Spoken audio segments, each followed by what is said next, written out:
ഇന്നത്തെ സെഷനിലേക്ക് എല്ലാവരും സ്വാഗതം ചെയ്യാണ്. Welcome all of you and thank you so much for joining. Sunday session എന്ന് പറയുന്നത് ഇറ്റ്സ് മീ റിയൽമി സെഷനിൽ EFT കോഴ്സസ് ചെയ്തവർ അവരുടെ എക്സ്പീരിയൻസസ് ഷെയർ ചെയ്യുന്ന ഒരു സെഷനാണ്. സോ ഇന്നത്തെ ഗസ്റ്റിനെ നമുക്ക് വെൽക്കം ചെയ്യാം. ഇന്നത്തെ ഗസ്റ്റ് സാനിയ മാം ആണ്. Ma'am, welcome to today's session. Good morning. Yes, Good good morning, ma'am. Morning. Thank you. Yes, മാമിനെ ജസ്റ്റ് ഒന്ന് സെൽഫ് ഇൻട്രൊഡ്യൂസ് ചെയ്തോളൂ കേട്ടോ. ഓക്കെ, എല്ലാവർക്കും നമസ്കാരം. എൻ്റെ പേര് സന്യ എന്നാണ്. ഞാൻ എറണാകുളത്ത് കാക്കനാട് ഇൻഫോ പാർക്കിന് അടുത്തായിട്ടാണ് താമസിക്കുന്നത്. ഞാൻ ടീച്ചറാണ്. എനിക്കൊരു ഹസ്ബൻഡ് കുഞ്ഞ്, ഞങ്ങൾ 3 പേരേ ഉള്ളൂ ഫാമിലിയിൽ. എറണാകുളത്ത് അത്താണിക്ക് അടുത്ത് ചെങ്ങമനാട് എന്ന് പറയുന്ന സ്കൂളിലാണ് വർക്ക് ചെയ്യുന്നത്. Okay, okay, thank you. പിന്നെ EFT വരുന്നതിന്റെ മുന്നേ മാം ഫേസ് ചെയ്തിരുന്ന ചാലഞ്ചസ് എന്തൊക്കെയായിരുന്നു? EFTയിൽ വരുന്നതിന് മുമ്പ് ചാലഞ്ചസ് ചോദിച്ചാൽ അത് മാത്രമേ ഉണ്ടാവുള്ളൂ. സ്വാഭാവികമായിട്ട് എല്ലാവർക്കും ഉണ്ടാവുന്ന, ചെറുപ്പം മുതൽ ഉണ്ടാവുന്ന ഒരുപാട് പ്രോബ്ലംസ് എനിക്ക് ഉണ്ടായിരുന്നു. കല്യാണം കഴിഞ്ഞതിന് ശേഷം ഫാമിലി ഒരുപാട് സ്ട്രെസ് ഉണ്ടായിരുന്നു, സാമ്പത്തികം പ്രശ്നമായിരുന്നു, നമുക്ക് അങ്ങനെയുള്ള കാര്യങ്ങളെല്ലാം, നമ്മുടെ റിലേഷൻഷിപ്പിൽ ഇഷ്യൂസ് ഉണ്ടായിരുന്നു. അങ്ങനെ ഒരുപാട് ഇഷ്യൂസിലൂടെയാണ് വർഷങ്ങളായിട്ട് കടന്നു വന്നുകൊണ്ടിരുന്നത്. എന്തായാലും EFTക്ക് വരുന്നതിന് തൊട്ട് മുന്നേ വരെ എനിക്കൊരു 3 മാസമായിട്ട് ഭയങ്കര ബോഡി പെയിൻ ഉണ്ടായിരുന്നു. എൻ്റെ ഏറ്റവും വലിയ പെയിൻ അതായിരുന്നു, ബോഡി പെയിൻ. ഡെയിലി എന്നിട്ട് ഡോളോയോ പാരസിറ്റമോളോ കഴിച്ചിട്ടാണ് കിടക്കുന്നത്. അപ്പൊ ഞാൻ എല്ലാം ഇങ്ങനെ ടെസ്റ്റ് ചെയ്തു, ബ്ലഡ് ടെസ്റ്റ് എല്ലാം ചെയ്തു. ടെസ്റ്റ് എല്ലാം ചെയ്തപ്പോൾ എനിക്കെല്ലാം നോർമലാണ്. പ്രത്യേകിച്ച് ഒരു ഡെഫിഷ്യൻസിയോ അങ്ങനെ തൈറോയിഡോ അങ്ങനെയുള്ള ഒരു പ്രോബ്ലംസും എനിക്കില്ല. പക്ഷെ എന്തുകൊണ്ടാണ് ഇങ്ങനെ ബോഡി പെയിൻ വരുന്നത്? എനിക്ക് കുക്ക് ചെയ്യാനൊന്നും പറ്റുന്നില്ല, ജോലിക്ക് പോകാനും ഭയങ്കര പ്രയാസം, അങ്ങനെയുള്ള ഒരുപാട് പ്രശ്നങ്ങൾ ഇങ്ങനെ നിന്നപ്പോൾ ഞാൻ ഹോസ്പിറ്റലിൽ പോയി ഡോക്ടറിനെ കാണിച്ചപ്പോൾ ഡോക്ടർ നോക്കിയിട്ട് പ്രശ്നമൊന്നും ഇല്ലാന്ന് പറഞ്ഞു. എന്നിട്ട് എന്നോട് ചോദിച്ചു സ്ട്രെസ് ഉണ്ടോ എന്ന് ചോദിച്ചു. അപ്പൊ ഞാൻ പറഞ്ഞു ആ സ്ട്രെസ് ഉണ്ട് മാം, സ്ട്രെസ് മാത്രമേ ഉള്ളൂ എന്ന് പറഞ്ഞു.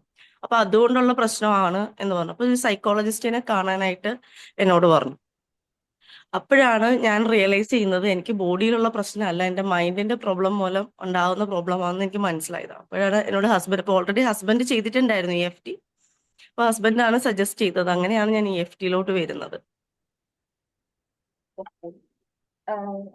EFT ഇതിനു മുന്നേ കൗൺസിലിംഗോ അല്ലെങ്കിൽ വേറെ എന്തെങ്കിലും കോഴ്സസ് ചെയ്തിരുന്നോ EFT അല്ലാതെ? ഇല്ല, EFT മാത്രമേ ഞാൻ ചെയ്തിട്ടുള്ളൂ, കൗൺസിലിങ്ങിനൊന്നും ഞാൻ പോയിട്ടില്ല. ഓക്കെ. പിന്നെ EFT ജോയിൻ ചെയ്തപ്പോൾ ആ ഒരു 12 days എക്സ്പീരിയൻസ് എങ്ങനെയായിരുന്നു? അത് എക്സ്പീരിയൻസ് എന്നൊക്കെ പറഞ്ഞാൽ ഭയങ്കര മിറാക്കിൾസ് ആയിരുന്നു. കാരണം ഈ ജോയിൻ ചെയ്യുന്നതിന് മുമ്പ് ഇതിനെക്കുറിച്ച് ഒരു അവയർനെസ് കൊടുക്കുന്ന ഒരു സെക്ഷൻ ഉണ്ടായിരുന്നു. ഫസ്റ്റ് ഒരു ഷാഫി സാറിന്റെ ഒരു സെക്ഷൻ ഉണ്ടായിരുന്നു. ആ സെക്ഷനിൽ ഞാൻ എന്തായാലും ജോയിൻ ചെയ്തിരുന്നു, പേയ്മെന്റ് കൊടുത്ത് ജോയിൻ ചെയ്തിരുന്നു. എന്നിട്ട് ഞാൻ ആ സെക്ഷനിൽ വെറുതെ എന്താണെന്ന് അറിയാനായിട്ടൊന്ന് കയറി. അങ്ങനെ കയറിയപ്പോൾ ജസ്റ്റ് ഒരു അവയർനെസ് കൊടുക്കാനായിട്ട് തന്നെ അതിനകത്ത് ടാപ്പിംഗ് ചെയ്യിപ്പിച്ചിരുന്നു സാറ്. അങ്ങനെ ഈ EFT ഹീലിംഗ് അന്ന് ടാപ്പിംഗ് ചെയ്തപ്പോൾ തന്നെ, ആ ഒരു ഫസ്റ്റ് സെക്ഷനിൽ ചെയ്തപ്പോൾ തന്നെ എനിക്ക് അത്രയും നാളുണ്ടായിരുന്ന ബോഡി പെയിൻ മാറി. ആ ബോഡി പെയിൻ മാറിയപ്പോൾ എനിക്ക് ഭയങ്കര അത്ഭുതമായി EFTയിൽ. ഇതെന്താ സംഭവിച്ചു, എനിക്ക് തന്നെയാണോ ബോഡി പെയിൻ, എൻ്റെ ആണോ മാറിയെന്ന് എനിക്ക് വിശ്വസിക്കാൻ പോലും പറ്റിയില്ല. സാറെന്ന് പറയുന്നുണ്ട് ഇത് എങ്ങനെ മാറുന്നു എന്ന് നിങ്ങൾ അതിനെക്കുറിച്ച് ചിന്തിക്കേണ്ട, ഇത് മാറും എന്ന് പറഞ്ഞു. പിന്നെ ഞാൻ അങ്ങനെ തന്നെ ട്രസ്റ്റ് ചെയ്തു. പിന്നെ 12 ഡേയ്സിന്റെ ഓരോ ക്ലാസ്സും എനിക്ക് ഭയങ്കര ഇൻട്രസ്റ്റിംഗ് ആയിരുന്നു. കാരണം എൻ്റെ ഏറ്റവും വലിയ പ്രോബ്ലം ഫസ്റ്റ് സെക്ഷനിൽ മാറി. പിന്നെ ഉണ്ടായ ഓരോ കാര്യങ്ങൾ പറഞ്ഞപ്പോഴേക്കുമാണ് ഒന്ന് നമ്മൾ റിയലൈസ് ചെയ്യുന്നത്, ഇതൊക്കെ നമ്മുടെ പ്രശ്നങ്ങളാണ്. അങ്ങനെ ഇങ്ങനെയാണോ നമുക്ക് ഈ പ്രോബ്ലംസ് ഉണ്ടാകുന്നത്, ഇതുകൊണ്ടാണോ നമുക്ക് ഇങ്ങനെ ഈ ഒരു ട്രോമയിലോട്ടൊക്കെ പോകുന്നത്. അങ്ങനെ നമ്മൾ എന്താണെന്ന് മനസ്സിലാക്കിയത് ആ സെക്ഷൻസിലാണ്. അല്ലെങ്കിൽ നമ്മളിനി എന്താണ് ചെയ്യേണ്ടത്, നമ്മുടെ ആക്ച്വൽ പ്രശ്നങ്ങൾ എന്തൊക്കെയാണ്, അങ്ങനെയൊക്കെ മനസ്സിലാക്കാൻ പറ്റിയത് ആ സെക്ഷനിലാണ്. ഇതിലുള്ള പ്രാക്ടീസുകൾ ഏതാണ് കൂടുതൽ എഫക്റ്റീവ് ആയിട്ട് മാമിന് തോന്നിയത്? പ്രാക്ടീസിലോ? അതെ. ഹീലിംഗ് പ്രാക്ടീസ് തന്നെ, ട്രോമ ഹീലിംഗും ഫൊഗീവ്നെസ്സും എല്ലാം. ഫോർഗിവ്നെസ്. ഓക്കെ. അപ്പോ മാം പറഞ്ഞിരുന്നു ഹെൽത്ത് ഇഷ്യൂസ് ഉണ്ടായിരുന്നു, ഫിനാൻഷ്യൽ ഇഷ്യൂസ്, റിലേഷൻഷിപ്പ് ഇഷ്യൂസ്. ഇതിലെങ്ങനെയാണ് ചേഞ്ചസ് വന്നു തുടങ്ങിയത്? ഇതല്ലേ ബോഡിയുടെ പ്രശ്നമായിരുന്നു ആദ്യം ഉണ്ടായിരുന്നത്. നമുക്ക് ആദ്യം നേരെ നിൽക്കണമല്ലോ. അപ്പൊ ബോഡിയിൽ മാറ്റം വന്നപ്പോൾ എനിക്ക് മനസ്സിലായി എന്റെ പ്രശ്നങ്ങളെല്ലാം മാറുമെന്ന്. പിന്നെ ഉണ്ടായിരുന്ന, ഞാൻ ഫസ്റ്റ് എടുത്തതിന്റെ റിലേഷൻഷിപ്പ് ഇഷ്യൂസ് ആയിരുന്നു. പിന്നെ ആ റിലേഷൻഷിപ്പ് ഇഷ്യൂസ് മൂലം ഉണ്ടായ ബോഡി പെയിൻ ആയിരുന്നു. അപ്പൊ ഞാൻ ഫസ്റ്റ് ഇമ്പോർട്ടൻസ് കൊടുത്തത് അതാണ്. അതായത് ആഹ് എന്റെ ട്രോമ എന്ന് പറയുന്നത് എനിക്ക് ചെറുപ്പത്തിൽ അച്ഛൻ മരിച്ചു പോയിരുന്നു. അപ്പം അതുമൂലം ഉണ്ടായ ഒരു ട്രോമയായിരുന്നു. സ്വാഭാവികമായിട്ടും എനിക്ക് വരുന്ന റിലേഷൻഷിപ്സ് എല്ലാം ഇങ്ങനെ ബ്രേക്കായി പോകും അങ്ങനെ എല്ലാം എന്നെ ഇട്ടിട്ട് പോകുന്ന ഒരു സിറ്റുവേഷനിലോട്ട് എനിക്ക് വന്നിരുന്നു. അപ്പൊ അതുകൊണ്ട് അതിന്റെ കുറേ പെയിൻ ഉണ്ട്. ഇപ്പൊ ഹസ്ബൻഡ് ആണെങ്കിലും ആ ഒരു റിലേഷൻഷിപ്പിൽ ഓക്കെ അല്ല, ഫ്രണ്ട്സിന്റെ ഇടയിലാണെങ്കിലും ഫാമിലി ആണെങ്കിലും അങ്ങനെ ഒരുപാട് പ്രശ്നങ്ങളിൽ എനിക്ക് റിലേഷൻഷിപ്പിൽ പ്രശ്നങ്ങൾ ഉണ്ടായിരുന്നു. അപ്പോ ആ ഒരു ഇതിനെടുത്തിട്ടാണ് ഞാൻ ഹീൽ ചെയ്തുകൊണ്ടിരുന്നത്. അങ്ങനെ ഹീൽ ചെയ്യാൻ തുടങ്ങിയപ്പോ എനിക്ക് തോന്നുന്നു എന്റെ 5ാം ക്ലാസ്സിൽ പഠിക്കുന്ന അന്ന് വഴക്കിട്ട് പോയ ആൾക്കാർ വരെ എന്റെ ഫേസ്ബുക്കിലൊക്കെ എന്നെ കണ്ടുപിടിച്ച് വിളിക്കാൻ തുടങ്ങി. അത് മുതല് തിരിച്ചു വിളിക്കാൻ തുടങ്ങി. എന്റെ അത്ര നാൾ എന്റെ ഒരു ബെസ്റ്റ് ഫ്രണ്ട് ഉണ്ടായിരുന്നു. ആ ബെസ്റ്റ് ഫ്രണ്ട് പോലും എനിക്ക് ഭയങ്കര വിഷമായിരുന്നു. അവൻ എന്നെ സോറി പറഞ്ഞു വിളിക്കുന്നു, എന്നിട്ട് ഇങ്ങനെ കൊണ്ടാണെന്നൊക്കെ പറഞ്ഞ് എന്നെ കൺവിൻസ് ചെയ്യുന്നു. അവരോട് വീണ്ടും കൂടാൻ, ആ ഒരു കൂട്ടിൽ വീണ്ടും ഉണ്ടാക്കാനായിട്ട് അവർ എന്നോട് വെറുതെ എന്റെ പുറകെ നടക്കാണ്. പക്ഷെ അപ്പോഴേ ഞാൻ സ്റ്റേബിളായി. എന്നെ ഇട്ടിട്ട് ആര് പോയാലും ആ ഒരു പെട്ടെന്ന് ഫ്ലക്ച്വേറ്റിംഗ് ആവുന്ന ആ മനസ്സ് മാറി ഞാൻ സ്റ്റേബിൾ ആയിരുന്നു. മനസ്സിലായോ? എനിക്ക് പിന്നെ അവര് വരുന്നതിൽ സന്തോഷമുണ്ട്, പക്ഷെ അതിൽ ഓവർ സന്തോഷം ഇല്ല.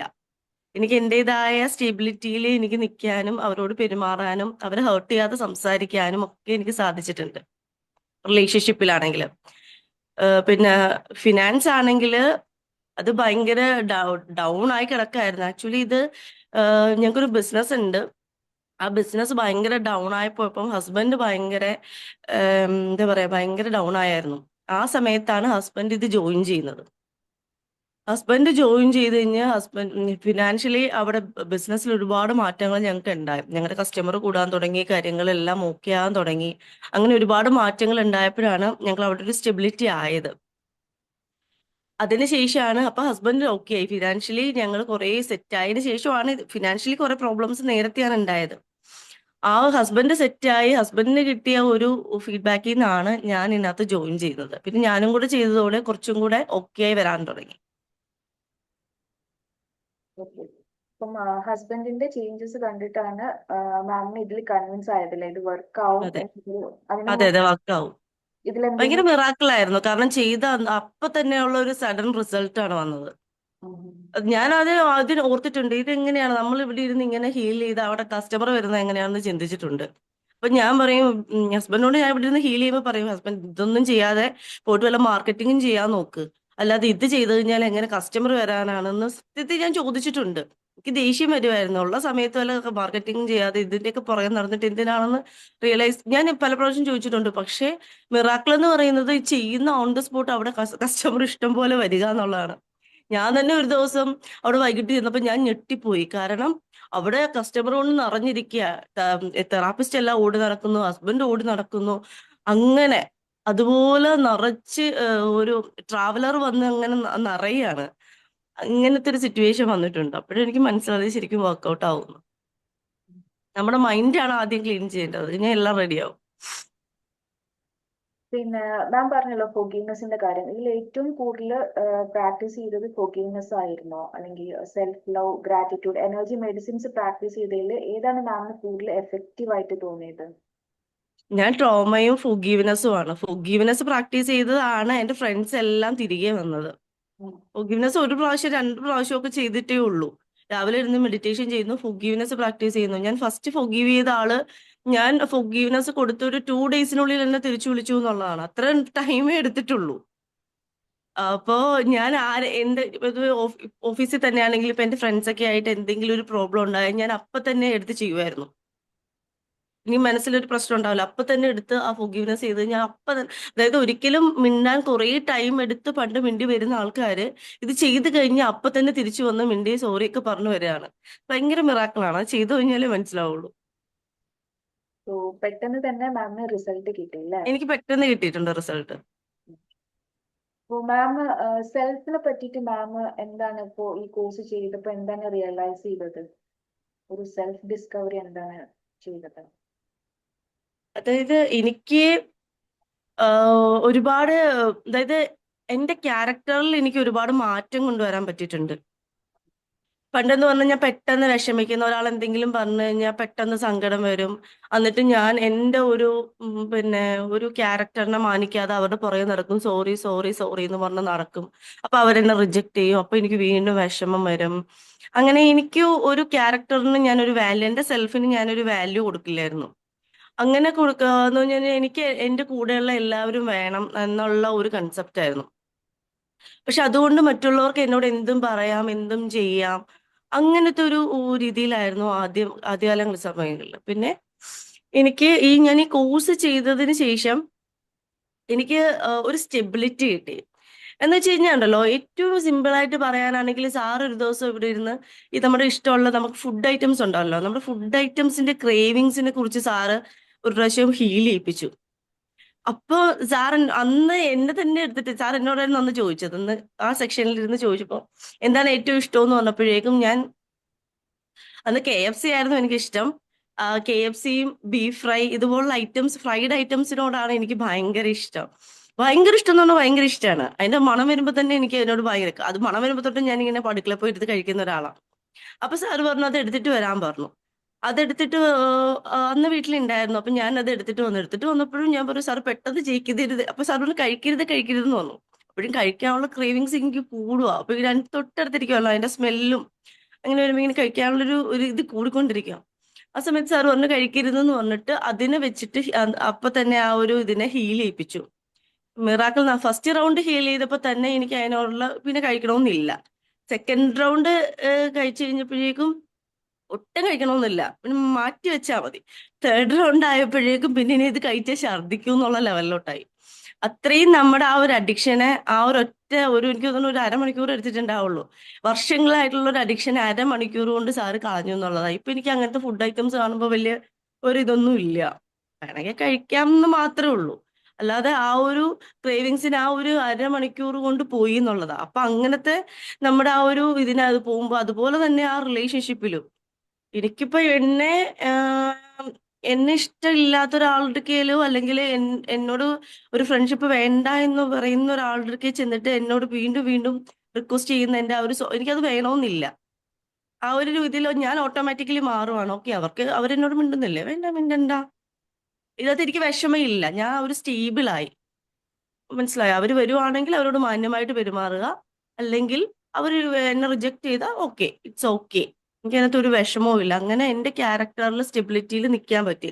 അതുപോലെ തന്നെ ഇപ്പൊ ഫിനാൻസിലാണെങ്കിൽ ഇനി ഏതെങ്കിലും ഒരു ദിവസം അവിടെ ബിസിനസ് കുറഞ്ഞു. പണ്ടാണെങ്കിൽ എനിക്കിങ്ങനെ ടെൻഷനാ. രാത്രിയൊന്നും എനിക്ക് ഉറക്കം ഉണ്ടാവില്ല. അയ്യോ, ഇത്ര റെന്റ്, സാലറി ഇതെല്ലാം പോണ്ടേ പോണ്ടേ പോണ്ടേ, അങ്ങനെ ഒരു ടെൻഷനാ. രാത്രി എനിക്ക് ഉറങ്ങാൻ പറ്റത്തില്ല. ഞാൻ ഇവിടെയൊക്കെ എണീറ്റ് നടക്കും ബിസിനസ് കുറയുന്ന സമയത്ത്.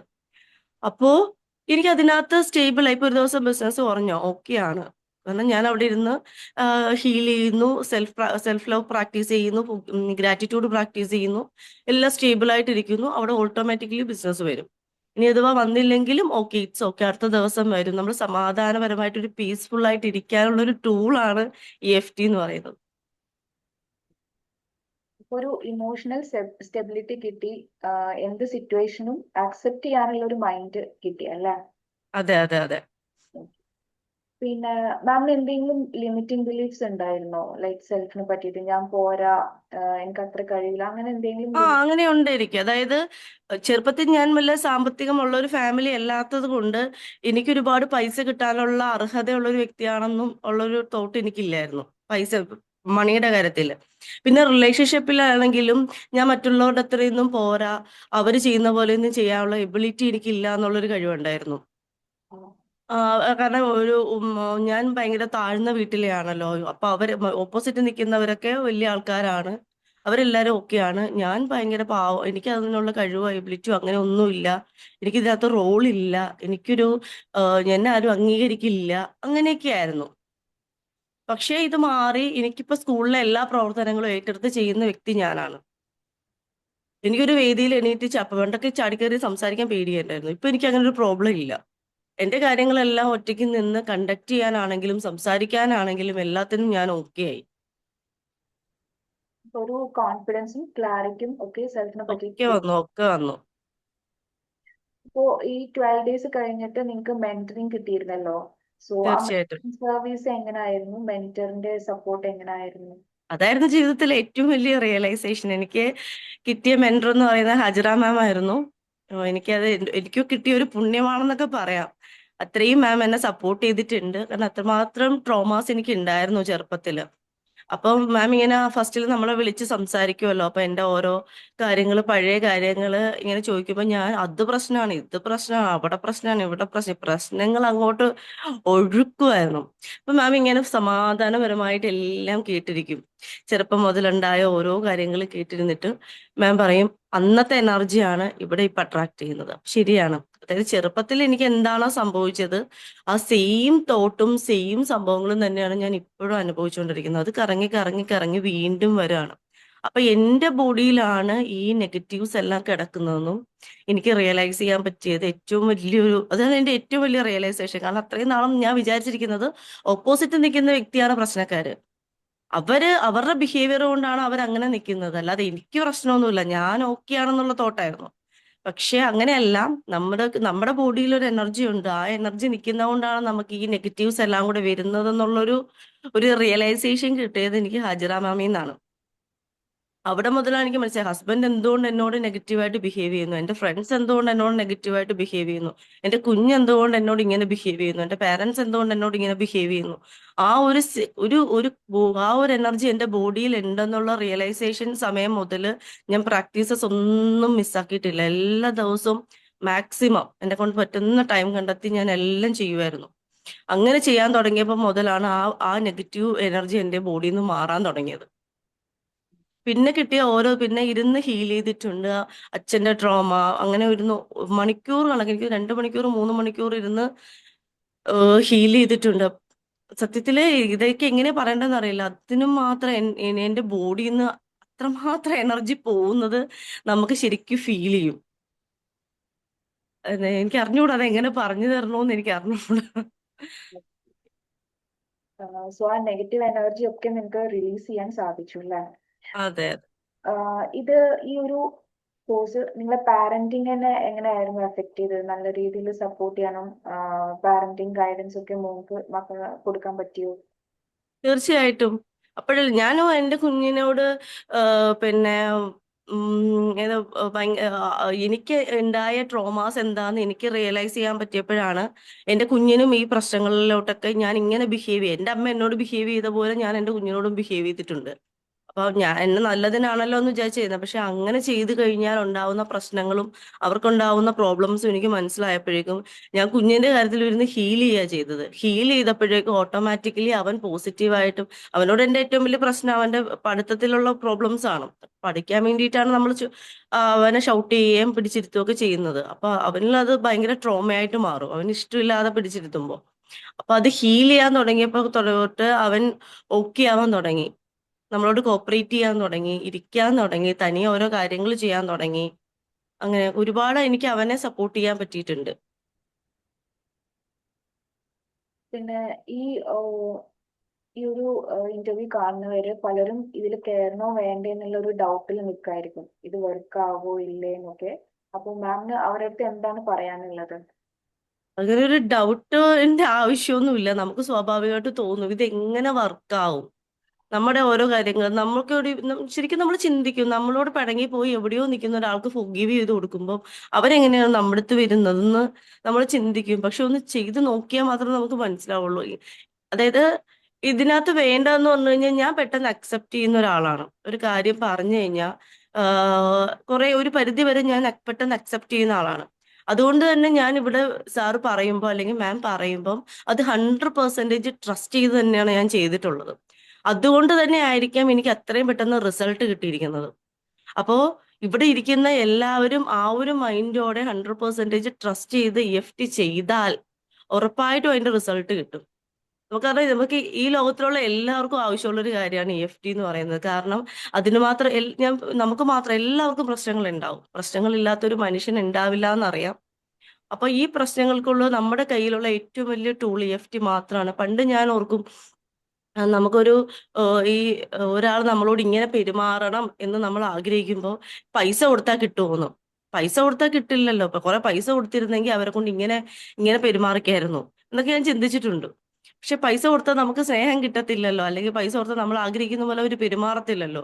പക്ഷെ നമ്മൾ ആഗ്രഹിക്കുന്ന പോലെ, നമ്മൾ ഇഷ്ടപ്പെടുന്ന പോലെ പെരുമാറാനുള്ള പൈസ നമുക്ക് കിട്ടുന്ന ഏറ്റവും വലിയ ടൂളാണ് EFT എന്ന് പറയുന്നത്. അതും നമുക്ക് നേടിയെടുക്കാൻ സാധിക്കും, നമ്മുടെ മൈൻഡ് പവർ കൊണ്ട് മാറ്റാൻ സാധിക്കും.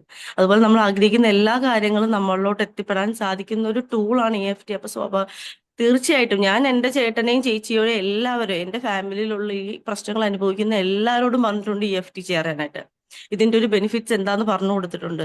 എൻ്റെ ഫ്രണ്ട്സിനോട് പറഞ്ഞിട്ടുണ്ട്, എല്ലാവരോടും, എനിക്ക് പറ്റുന്ന എല്ലാവരോടും ഞാൻ ഇതിനെക്കുറിച്ച് പറഞ്ഞിട്ടുണ്ട്. അപ്പൊ ഇവിടെ ഇരിക്കുന്ന എല്ലാവരും ഉം, ഉറപ്പായിട്ട് EFTയിൽ ജോയിൻ ചെയ്യുക. 100% റിസൾട്ട് ഉറപ്പാണ്. മാം ഓഫ്ലൈൻ സെഷനും അറ്റൻഡ് ചെയ്തിട്ടുണ്ടായിരുന്നല്ലോ, ആ ഒരു എക്സ്പീരിയൻസ് എങ്ങനെയായിരുന്നു? ഓഫ്ലൈൻ സെക്ഷനെ സത്യം പറഞ്ഞാൽ EFTയുടെ ഈ ഒരു പവർ മനസ്സിലാക്കിയത് കൊണ്ടാണ് ഞാൻ ഓഫ്ലൈൻ ഇവിടുന്ന് ഈ കാക്കനാടുന്ന് കോഴിക്കോട് വരെ കാറിലാണ് പോയത്. അത്രയും നേരം ട്രാവൽ ചെയ്ത് ഞാനും ഹസ്ബൻഡും കൂടെ ഒരുമിച്ചാണ് അവിടെ പോയത്. എന്താ പറയാ, നമുക്ക് ആ ഒരു അടുത്ത് നിന്നുള്ള ഒരു എക്സ്പീരിയൻസ് ആണ്. എല്ലാവരും ഇരുന്ന് ഒരുമിച്ചിരുന്ന് ഹീൽ ചെയ്യുമ്പോൾ കിട്ടുന്ന ഒരു റിസൾട്ട്. ഒരുപാട് പേരുടെ അവര് ഹീൽ ചെയ്ത് ഒരുപാട് വിഷമങ്ങൾ കരഞ്ഞ് തീർത്ത് അവര് പോസിറ്റീവായിട്ട് എണീറ്റ് പോകുന്ന ഒരു കാഴ്ച നമുക്ക് ഡയറക്റ്റ് കാണാൻ പറ്റുന്ന ഒരു അവസ്ഥയായിരുന്നു. മനസ്സിലായി. അതുപോലെ തന്നെ എനിക്ക് അന്നേരം ഓൾറെഡി എന്റെ ഹീലിംഗ് സെക്ഷനൊക്കെ ഏകദേശം കഴിയാറായപ്പോഴാണ് ഞാൻ പോകുന്നത്. അപ്പൊ ഈ സത്യം പറഞ്ഞാൽ എനിക്ക് എന്ത് പ്രോബ്ലം ആണ് എടുക്കേണ്ടതെന്ന് പോലും ഇല്ല, എനിക്ക് അത് മാത്രം ഞാൻ ഹീൽ ചെയ്ത് കഴിഞ്ഞു. എന്നിട്ടും ഞാൻ എന്റെ പ്രോബ്ലംസ് ഉണ്ടായിരുന്നു. എന്റെ പ്രോബ്ലംസ് ഒക്കെ അപ്പൊ തീരുക. ഞാൻ ഭയങ്കര പോസിറ്റീവായിട്ട് ഹാപ്പി ആയിട്ട് കൂടെ അവിടെ ഇരിക്കുന്നത്. പക്ഷെ അവിടെ ഇരിക്കുന്നവരിൽ അവർ ആദ്യമായിട്ട് ചെയ്യുന്നവരുണ്ട്. അപ്പൊ അവരുടെയൊക്കെ ഒരുപാട് പ്രശ്നങ്ങൾ തീർന്ന് എണീറ്റ് പോകാവുന്ന ഒരു കാര്യങ്ങൾ എനിക്ക് കാണാൻ പറ്റി. മാമിന് പഴയ ഒരു നിങ്ങളും ഇപ്പോഴുള്ള നിങ്ങളും തമ്മിലുള്ള ഏറ്റവും വലിയ ഡിഫറൻസ് എന്താണ് ഫീൽ ചെയ്തത്? എന്റെ ക്യാരക്ടറിലുള്ള ഡിഫറൻസ് ആണ്, എന്റെ സ്റ്റെബിലിറ്റിയാണ്. ഞാൻ സ്റ്റേബിൾ ആയി എന്നുള്ളതാണ്. എനിക്ക് എന്ത് പ്രോബ്ലത്തിനെയും ഫേസ് ചെയ്യാൻ എനിക്കിപ്പോ പറ്റും. പണ്ടെന്ന് പറഞ്ഞാൽ ഞാൻ ആരെങ്കിലും ഡിപ്പെൻഡ് ചെയ്യാൻ പോകും. എനിക്കൊരു പ്രോബ്ലം വന്നാൽ എന്റെ ഫ്രണ്ട്സിനെ വിളിച്ച് ഇതാണ് പ്രശ്നം, എന്ത് ചെയ്യൂടാ, ഇങ്ങനെ പറഞ്ഞുകൊണ്ടേയിരിക്കും. അപ്പോൾ അവരിങ്ങനെ പറഞ്ഞ് അവരിപ്പോ എന്തെങ്കിലുമൊക്കെ പറയും. അവര് പറയുന്നതായിട്ട് ഞാൻ ചെയ്യും. എനിക്ക് തന്നെ അറിയില്ല ഞാൻ എന്ത് ചെയ്യണമെന്ന്. ഒരു പ്രോബ്ലത്തിനെ ഫേസ് ചെയ്യാൻ അറിയില്ല.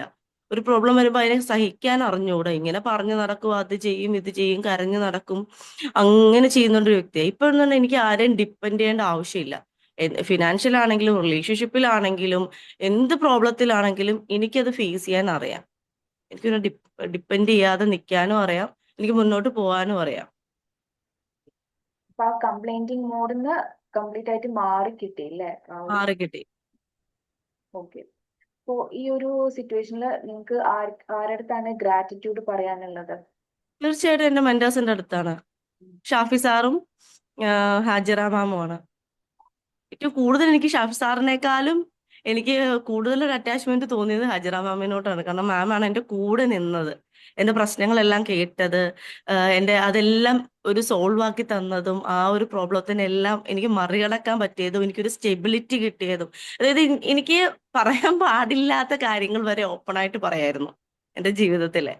അത്രയും ഓപ്പൺ ആയിട്ട് പറയാം. മാം അതിനെ എന്നെ ബ്ലെയിം ചെയ്യാതെയോ അല്ലെങ്കിൽ എന്റെ പ്രശ്നങ്ങളെ എന്നെ മോശമായിട്ട് കാണുമോന്ന് പോലും എനിക്കറിയില്ല.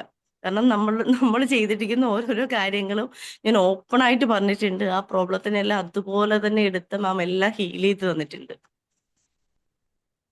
അപ്പൊ ആ മെന്ററിംഗ് സപ്പോർട്ട് കഴിഞ്ഞിട്ട് നിങ്ങൾക്ക് സപ്പോർട്ട് കിട്ടിയിരുന്നോ അവരുടെ അടുത്തുനിന്ന്? മാം ഇടയ്ക്ക് വിളിക്കാറുണ്ട്, കാര്യങ്ങൾ എങ്ങനെ പോകുന്നു എന്ന് ചോദിക്കാറുണ്ട്, ഹീലിംഗിനെ കുറിച്ച് സംസാരിക്കാറുണ്ട്. മാം മിക്കവാറും എന്നെ വിളിക്കാറുണ്ട്.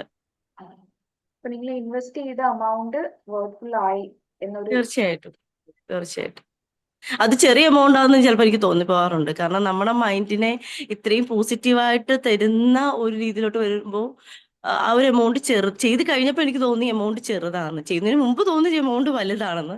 ചെയ്ത് കഴിയുമ്പോൾ തോന്നും ഇതിനൊന്നും കൊടുക്കേണ്ട കാര്യമല്ല, അതിന് മാത്രം നമ്മൾ ഓക്കെ ആവുമല്ലോ. പലർക്കും ആ ഒരു വലിയ എമൗണ്ട് ആണ് എന്ന് വിചാരിച്ചിട്ട് ബാക്ക് അടിച്ച് നിൽക്കുന്നവരുണ്ട്. സോ ആ ഒരു തീർച്ചയായിട്ടും എമൗണ്ട് ചെറിയ എമൗണ്ട് ആണ്. കാരണം നമ്മുടെ മൈൻഡിനെ നോർമൽ ആക്കുക എന്ന് പറയുന്നത് നമുക്ക് എവിടെ പോയാൽ പറ്റും. ഹോസ്പിറ്റലിൽ പോയാലും മരുന്നുകൾ കഴിച്ചാലും ഒന്നും പറ്റാത്ത കാര്യങ്ങളാണ്. അപ്പൊ നമ്മുടെ മൈൻഡിനെ ഇത്രയും പോസിറ്റീവായിട്ട് ഹാപ്പി ആക്കി എല്ലാ നമ്മൾ പോസിറ്റീവായിട്ട് നിൽക്കുമ്പോൾ സ്വാഭാവികമായിട്ടും നമുക്ക് ചുറ്റുമുള്ളതെല്ലാം പോസിറ്റീവായിട്ട് വരും. ഇപ്പൊ സാമ്പത്തികമാണെങ്കിലും റിലേഷൻ ആണെങ്കിലും എല്ലാം ഹാപ്പിയും സന്തോഷത്തോടെ പോകാൻ നമുക്ക് പറ്റും. നമ്മുടെ ഹെൽത്ത് ആണെങ്കിലും എല്ലാം. അപ്പൊ അത് ഓക്കെ ആണെങ്കിൽ മൈൻഡ് ഓക്കെ ആണോ? മൈൻഡിനെ ഓക്കെ ആക്കാൻ നമുക്ക് പറ്റുമോ? ആക്ച്വലി നമ്മളിങ്ങനെ വെറുതെ ഇരുന്ന് നമ്മൾ എന്തെങ്കിലും ചെയ്താലും യോഗ ചെയ്തു എന്നൊക്കെ പറഞ്ഞാലും ഒരു പരിധിക്കുള്ളിൽ നമുക്ക് ഇത്രയും ക്ലിയർ ആവില്ല. നമ്മുടെ ഉള്ളിലുള്ള പ്രശ്നങ്ങളെ ഇത്രയും പുറത്തേക്ക് പോവില്ല. അപ്പൊ അത് പോകാനുള്ള ഏറ്റവും നല്ലൊരു ടൂളാണ് EFT. അത് ഒരു ചെറിയ എമൗണ്ട് ആണെന്നേ പറയുള്ളൂ ഞാൻ. ഒരു ചെറിയ എമൗണ്ട് ആണിത്. സോ മാം ഒരുപാട് കാര്യങ്ങൾ ഡീറ്റെയിൽ ആയിട്ട് പറഞ്ഞു തന്നിട്ടുണ്ട്. ഇനി ആർക്കെങ്കിലും മാമിന്റെ അടുത്ത് ഡയറക്റ്റ് ആയിട്ട് ഇനി ഡൗട്ട്സ് ചോദിക്കാനുണ്ടെങ്കിൽ ചോദിക്കാം കേട്ടോ.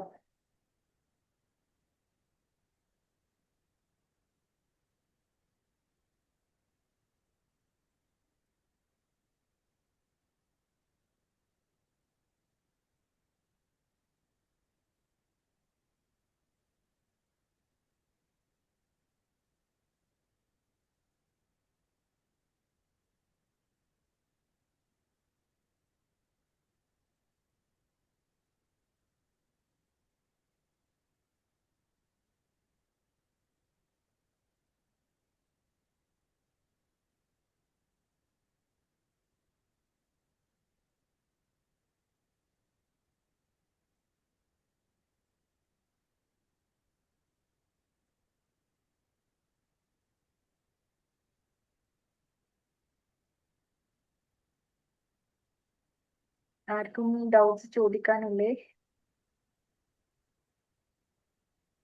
ഓക്കെ.